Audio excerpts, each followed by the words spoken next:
One of my guests said something that I think was really fascinating. It's a great point on this. He said curiosity is a skill and you have to work on it, just like working out your muscles, getting stronger. You have to do the reps. You have to continuously indulge in that curiosity to make it stronger. Okay. And what happens is, I see this a lot with the whole generalist versus specialist debate. Being a specialist and being like that's what society wants you to do is only a concept that's been around for about 100 years. Before that, you were basically both. If anything, you had to be a generalist to survive. If you're a blacksmith, you also had to go work on the farm to feed your family. You also had to take Wow. care of the home and build it back up and be a handyman. Where our mission is to empower you to live your best audacious life ever. Thank you so much for joining us today. Your presence is truly appreciated. And this episode of the podcast will explore the concept of being a poly innovator. Now, if you're unfamiliar with the term, imagine a poly innovator as a master chef of life, skillfully combining various elements to craft a unique, enriching experience. These individuals are multifaceted, constantly generating and implementing fresh ideas across diverse domains. Our guest, Dustin Poly Innovator Miller, is a versatile content creator renowned for his exploratory nature and insightful perspectives, with a deep well of knowledge and content creation and a distinctive take on embracing polymathic lifestyle. Dustin is the perfect guest for this discussion. Glad to have him. He was a lot of fun, and you definitely will appreciate what he has to say. Let's enjoy.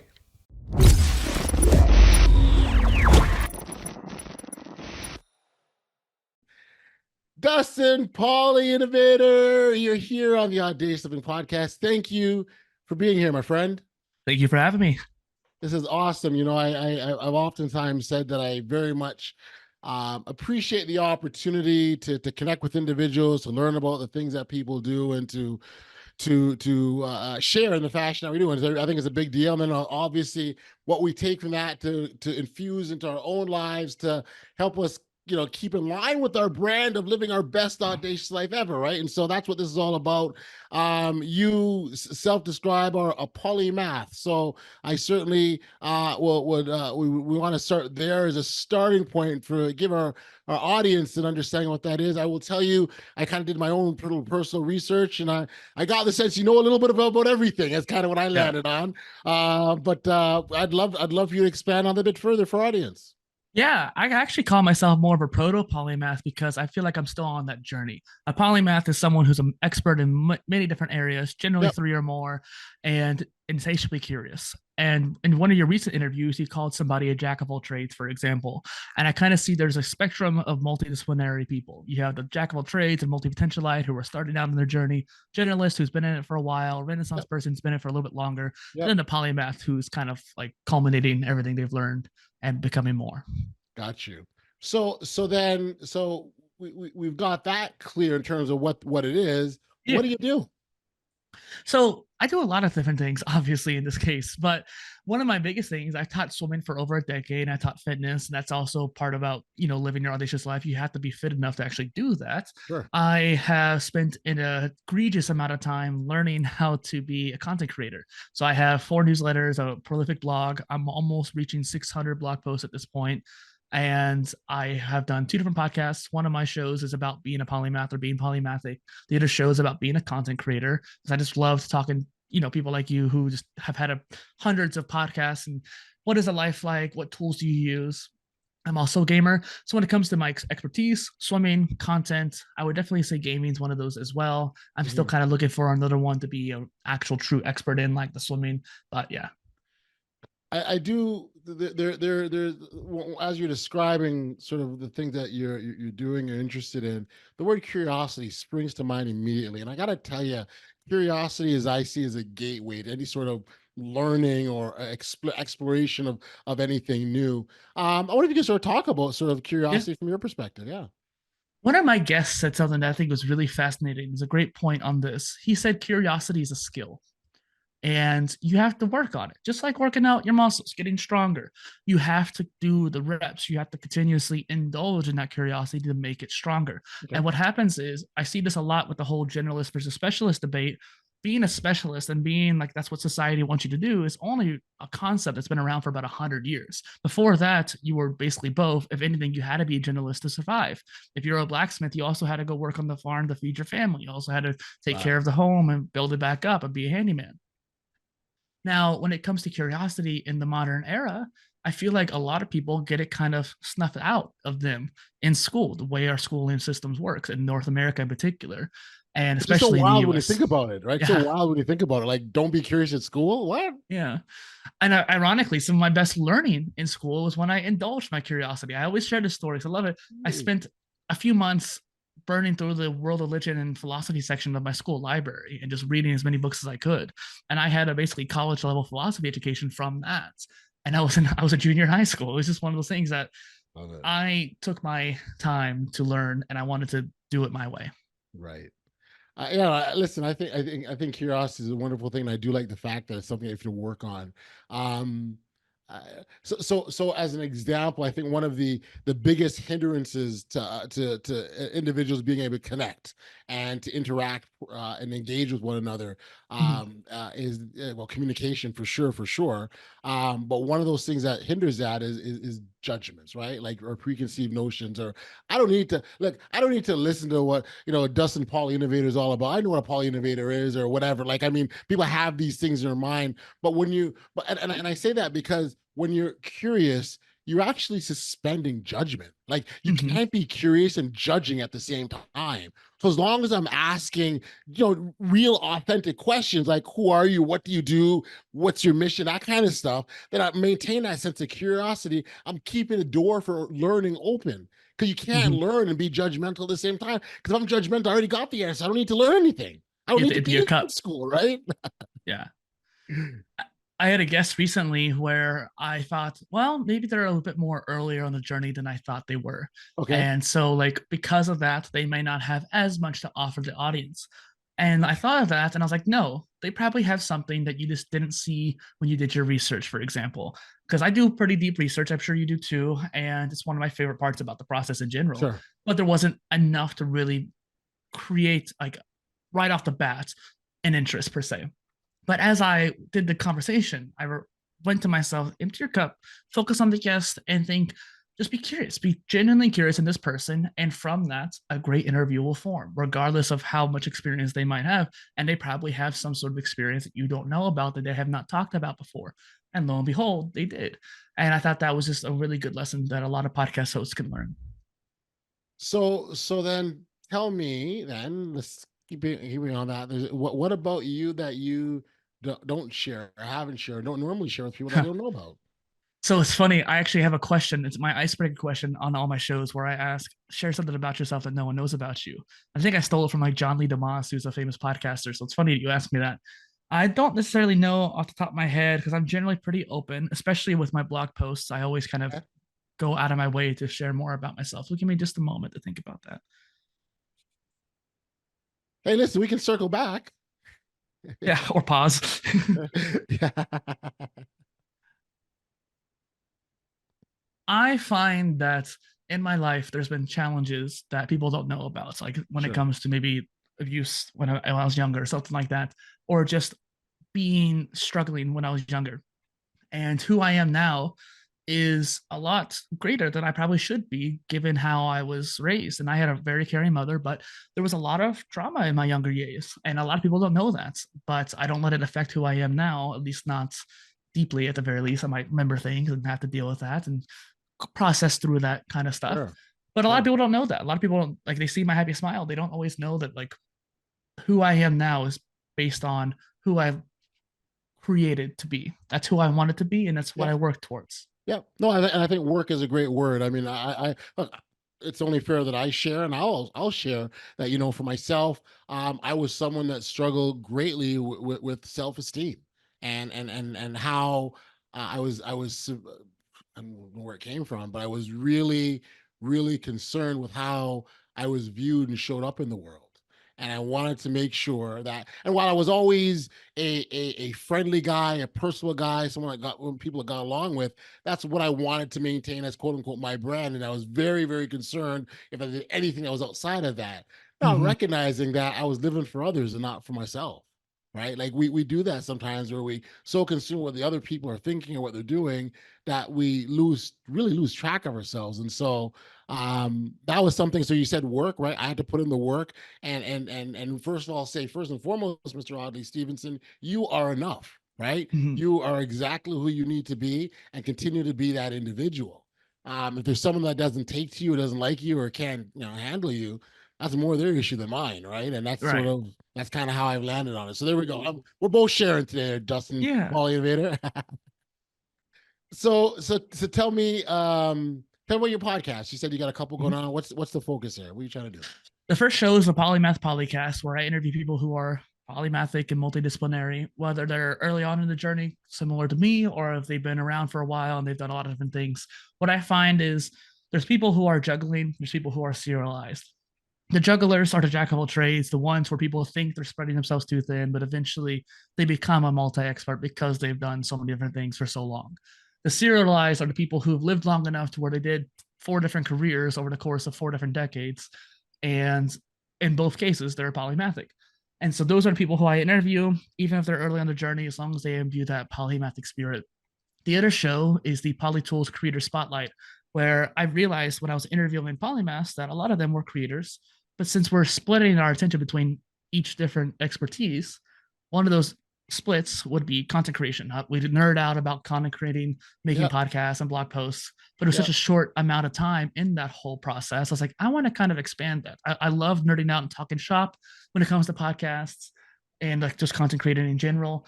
And so I wanted to kind of make a show about that and started interviewing content Mm. creators as well. And I also, that channel is about tools too. But yeah. Got you.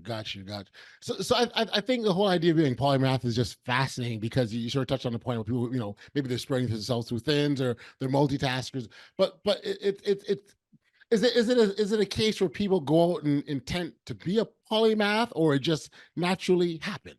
Yes, both. It's one of those things where there's people who, like Da Vinci, for example, is a prime example, just naturally polymathic. And not to sound egotistical, but I think I'm that way as well. He's my hero. I want to become the modern day Da Vinci, if you will, but that takes time. That takes a lot of progress. And people hear that and they're going to think the egotistical aspect, but that's not where I'm coming from. I'm coming from because that just feels most natural to me. That feels like I'm being my truest self. Yes. I don't care if I'm being a little audacious when I say that. And so the other thing is there's people who are neurodivergent, for example, and people think that when, like, I see this a lot with the multi-potentialite word, the potential Okay. to do many different things. Yeah. And people who are neurodivergent kind of lean towards that. They kind of like anchored themselves to that, like, oh, I have the multi-potential to do a lot of different things. Let me go follow those potentials. And I think that's a great mindset to have. They're indulging that curiosity and that kind of thing. And so I try to highlight people like that, and that's where I kind of come from.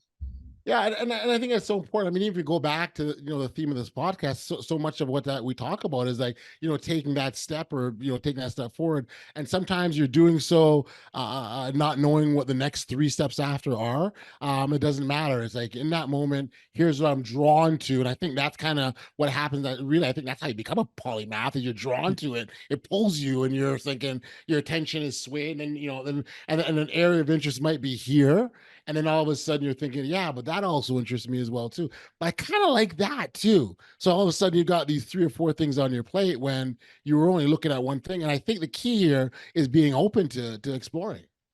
And pushing through some plateaus. I think there's some issues where people who are polymathic, they might become more of a dilettante where they keep learning, but they don't use that knowledge. There is a difference between just learning for the sake of learning and indulging curiosity and actually pursuing that knowledge further. And I think that sounds like a negative mindset, and it kind of is a little bit. I don't think this happens too often, but it happens enough to where I like make sure you actually push past those plateaus and keep learning and keep do something with that knowledge too. Yeah, ongoing learning. I think that's exactly what it is. And so I've got this what I call the bold framework, right? And BOLD, and it's an acronym, and that B stands for better than yesterday. And essentially, what it comes down to is ongoing learning, Mm-hmm. continuous improvement. Yeah, yes, you climb this mountain and you reach, but that mountain over there is even taller. So why don't you go after that one too? And so it's not resting on your laurels. Yeah, you did something really cool yesterday and you celebrated yesterday, but today is today. And how can you do that? How can you be Yeah. better than yesterday? And that's really what we encourage individuals to do as much as possible. The key thing is to celebrate your wins, but don't indulge on them too long. Yeah, that's exactly it. And look, when I was in grade 5, we won our little league, championship basketball tournament. That was great. But I was grade 5. I'm a grown man now. Like, what are you looking at now? And that's also part of it. Not that you can't celebrate it, not that you can't be proud of your achievements, but it really, life offers so much more.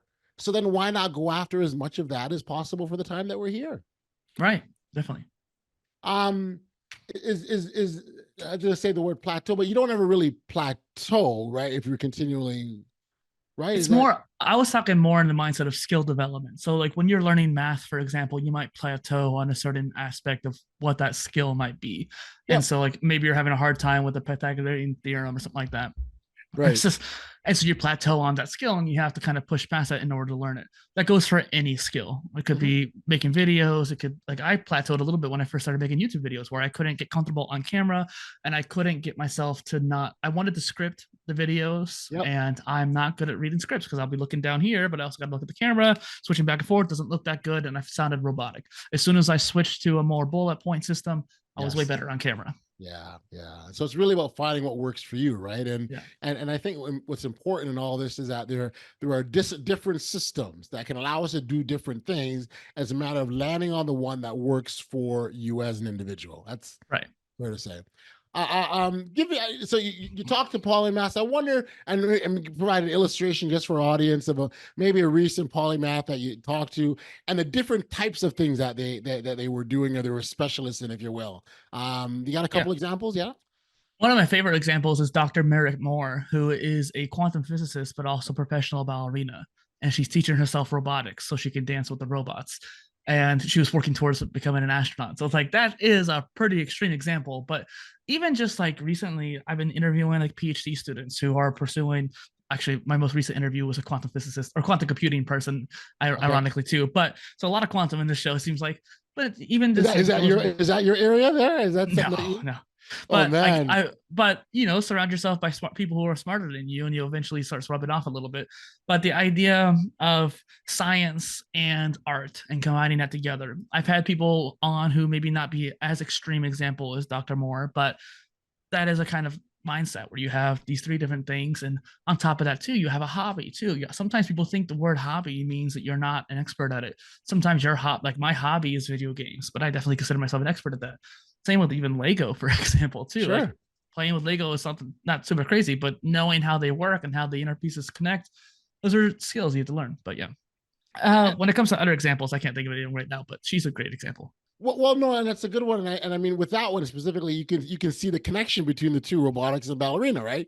So you can kind of see that connection. And I imagine that there's others where it's like night and day kind of a thing, and you're wondering how the heck the two even relate, and they don't have to relate, right? What as long as we know that at the center of it, it's us.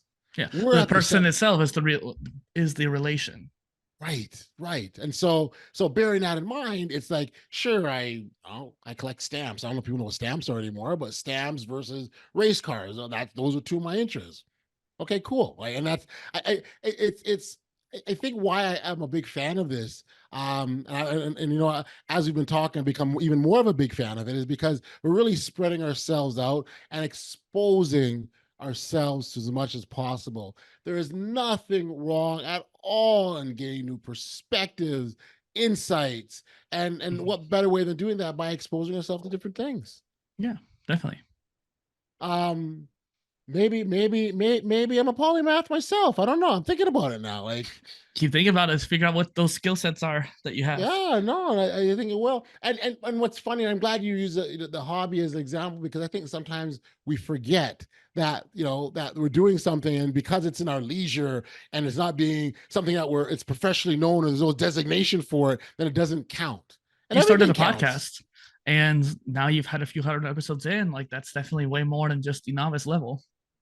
I mean, truth be told, I started my very first podcast in 2008. Like I did a podcast in 2008. This was long before they were anything to do with podcasts. I probably did about 300 episodes back then. It was an NBA focused, right? So I was talking about because I'm a huge basketball fan, so I was talking about the NBA.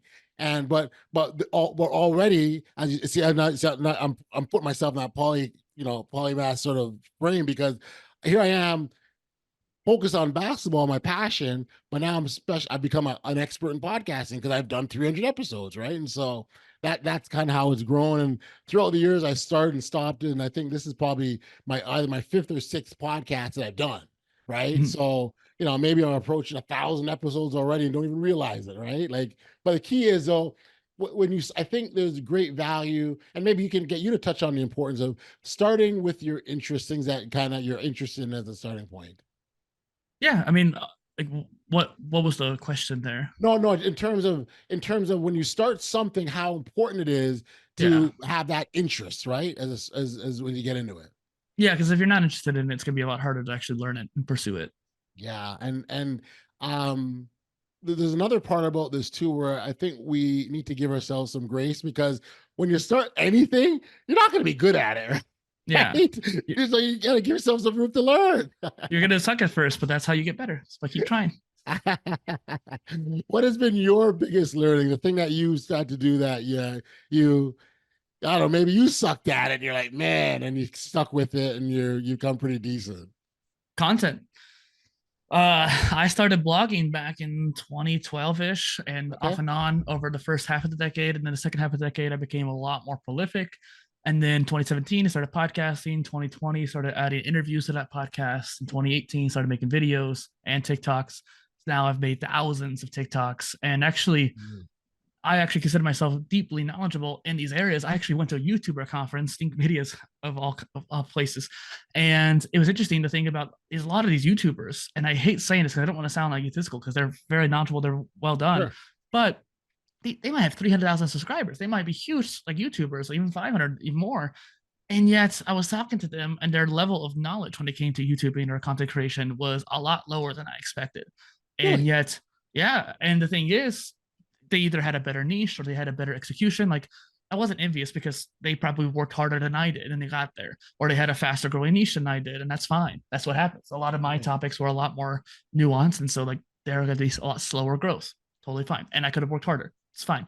I'm not envious by any means, but it was just one of those things where I was like, oh, that's kind of weird to think about how like they're much bigger, but they don't know as much.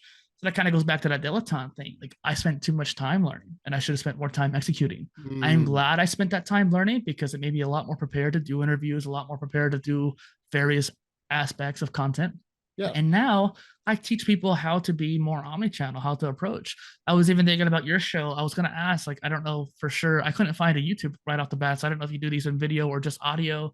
I saw that I was listening to the audio podcast, but if you do the video too, then you could take those Yeah. clips and turn them on to TikTok shorts and reels, Yeah. and have that whole explode out. My Yeah. brain just starts going down that pathway, for example. It's just how Yeah. I operate. Well, no, it's true. So, I mean, if you can't find a YouTube channel, I'm not doing a good enough job. I got some work to do there because I do have some videos. I put everything up there, and I do shorts as well. But the whole idea is learning, right? And I mean, Mm-hmm. even in that, as you talk about YouTube, it's such a sea, right? A Yeah. vast sea, and there's so much to learn and to understand, and there's so much to do to be able to incorporate into how you operate for you to sort of pick up, if you will, and gain traction. Which Um, is yeah, that's why I was like super excited too, because yes, I spent probably too much time learning, but I think now that I'm more ready to execute, I'm more refined in my skills because I spent time actually doing the reps finally, because you have to do the reps, not just learn. And yeah, now that I've done the reps, that knowledge can now become useful. And so, mm, sure, a lot of it was useful before, but now it's even more compounding. So just last month, my main channel got 24,000 views, but I only have 400 subscribers, which is, pretty small, but that's still success. It's still progress. It's okay. yeah, But yeah, 24,000 views is pretty good. And almost 90% of that's coming from shorts. And it's like, right. that's kind of interesting. And it's like those kind of strategies that I learned a while back on TikTok are now coming forth on shorts and reels, Mm, yeah. Pinterest of all places too, no less. It's the world that we're in. It's so different, and Yeah. it's wonderful. It's dynamic, and there's a great energy to it. But there's lots and lots to learn. I'm curious. You focus on content creation, like Mhm. that's one of your lanes, if you will. What was the focus there? Why focus there? What were you trying to achieve? I was about to say, don't get me started on content creation. You won't get me to stop. Uh, It's interesting.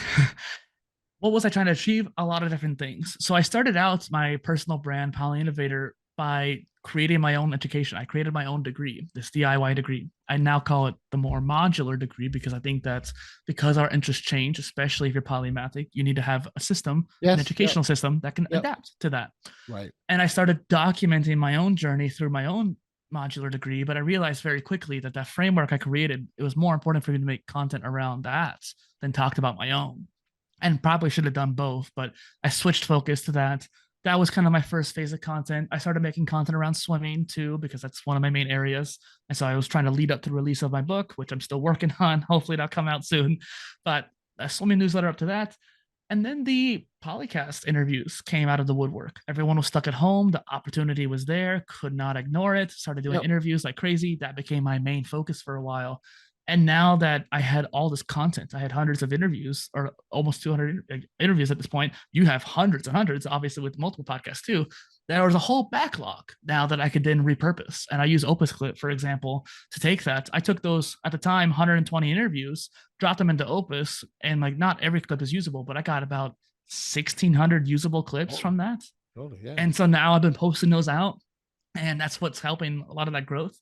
And so, like, yeah, just a process of one phase after the other. And Yeah. currently, I switched to gaming, um, the Polycast stuff, and then on top of that, the Poly Tools channel, my newest channel that I made this year in the podcast, where review different tools and interview content creators. But it's really fascinating. I'm building a tools website, so it's a directory of all the cool stuff that I've been nerding out about. I said the Curiosity. podcasters and the content creators like ourselves, they'll be like, yeah, I want to see that. So I'm It's definitely catnip. Oh man, all the different tools came across, ones you probably never even heard of too. It's great. awesome. I'm definitely familiar with Opus Clip. I use Opus Clips. I think it's fantastic. And Oh yeah, I used I'm a to. brand partner, so I'm a little bit biased. No, well, it's okay. It's Yeah. okay. I mean, nothing wrong with that. I just know that when I start, like, I guess as I went down this content creation journey, I continually ask myself, what can I do to streamline? What can I do to speed up my processes? What can I do to save time? And there's so many tools. That's why I can't wait to dive into what you've put together. I think there's so much incredible things that make it that much easier for us to share the love, if you will, right? So Yeah. that's so cool. What's the end goal, Dustin, Poly Innovator? Where are you trying to get to at the end of all this? You're doing a lot of great stuff. You got lots going on for you. What's the end goal for you? Do you want the more closer goal or the like Give me magnum everything. I opus? want it all. I want it all. Okay. Well, I was actually working on the blog post today that kind of goes into it. Each phase, and I think I want to explain phases real quick because part of my stuff that I create is around knowledge management, organizing your life for polymathy. Okay. And so I created this idea of phases, and those phases are essentially your interests. It could be hobbies, careers, or just essentially stuff you're making content around. But regardless of your interests, essentially, Yep. Yep. like we talked about earlier, when you organize your phases, sometimes that happens without you realizing it. Like the interviews came out of nowhere. I had just that filled into that slot without me knowing about it. Really, it just happened. But most of the time, you can plan out your phases ahead of time. So the first phase is around that modular education. Well, I wanted to create a template for that. That was my big project. I got that out there. I'm probably going to release a newer version of that, but now it's good. Yep. Eventually, I want to create a platform for people to use, and it could be an alternative to college, even if it's used right. The next thing, like for swimming, for example, is another one of my phases. I want that book to be out there. Down the line, I might make a course, but that book is the number one priority. Like I want to, before I die, I want to make sure it's out there. The gaming, I forget the gaming. The gaming, I just want to start live streaming and get over my fears to do live streaming. But that's kind of like a minor goal. The PolyTools website is the big goal for that, and I'm this close to finishing it. I just have to add all the tools, and that's tedious, but I'll get there. And then in the long run, this is gonna feel like coming out of left field, but I want to create a seastead smart city that could be a leading hub of innovation for the world, where all the polymaths can come together. That's all. Yeah, that's a big one, but yeah, that's the end of life there. City, I love it. Because all as so I'm envisioning, and as you say that, I'm just seeing this, all these ideas constantly just coming up, and constantly these like it's well, first of all, you're in a constant state of learning. That's first and foremost, right? But then there's just all these new concepts, new ways of doing things, new ideas, and that's a very cool, a cool image. Yeah, thanks so. I working towards it. It's gonna take a while. I'm still quite young, have a lot of time ahead of me. And one thing that I want to have as a future phase is actually talking about how to be like a man, how to be like a true man in the modern sense. And I think Okay. that living your audacious life, especially depending on whatever gender you might be. In this case, obviously I'm a guy. I want to be focused on being the best man I could be. Sure. And so I think about that. Like I think about there's actually Pradeep Sangha who I interviewed. He had a book called The Yeah. Complete Man, and I love Yeah. him. I love his work. There's He's been also the on. narrative. He's been on this podcast. I'm not surprised. And it's one of those things where to live your audacious life, you have to be the best version you can. And that includes being the best man or woman or person that you could be. And I find that I approached you on Matchmaker with the idea of magnanimous, assertive, and gregarious. And these are three terms that I thought that's who I want to be if I want Yeah. to be the best man or the best version of myself to be.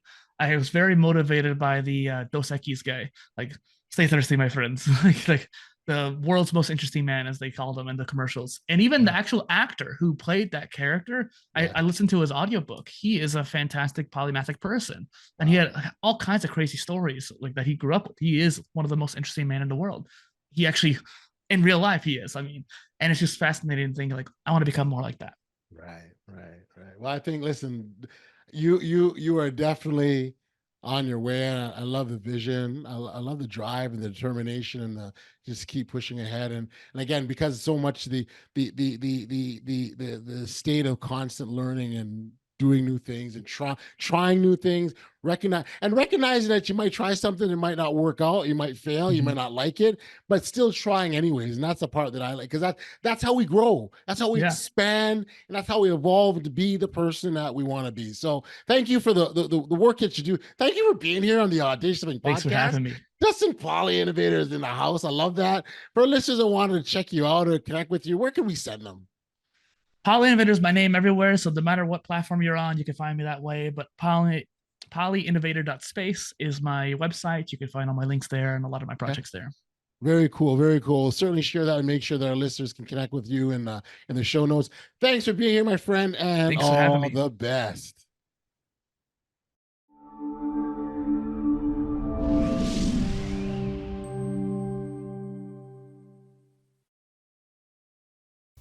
Back, we are here on the podcast, and during our conversation with Dustin, and it was great to have him, I should say that first and foremost, but we delved into the significance of being a lifelong learner, fostering curiosity, and the transformative journey towards embracing a polymathic identity. As Dustin shared his wisdom on overcoming obstacles, honing curiosity as a skill, and acknowledging achievements while staying grounded, we were reminded that personal growth stems from a commitment to continual learning and adaptation. It's about embracing our audacious spirit and striving to excel in every facet of our lives. For more inspirational content or to engage with Dustin directly, please refer to the show notes below for his contact information. Thank you for tuning in to another edition of the Audacious Living Podcast. If you found today's episode value, we invite you to like, follow, subscribe, and share to support this podcast if you haven't already done so. And that way we can, that will support our mission of inspiring others to live boldly. Stay tuned for more empowering content and episodes down the road. Until next time, stay safe, be kind, show love to one another, and be audacious.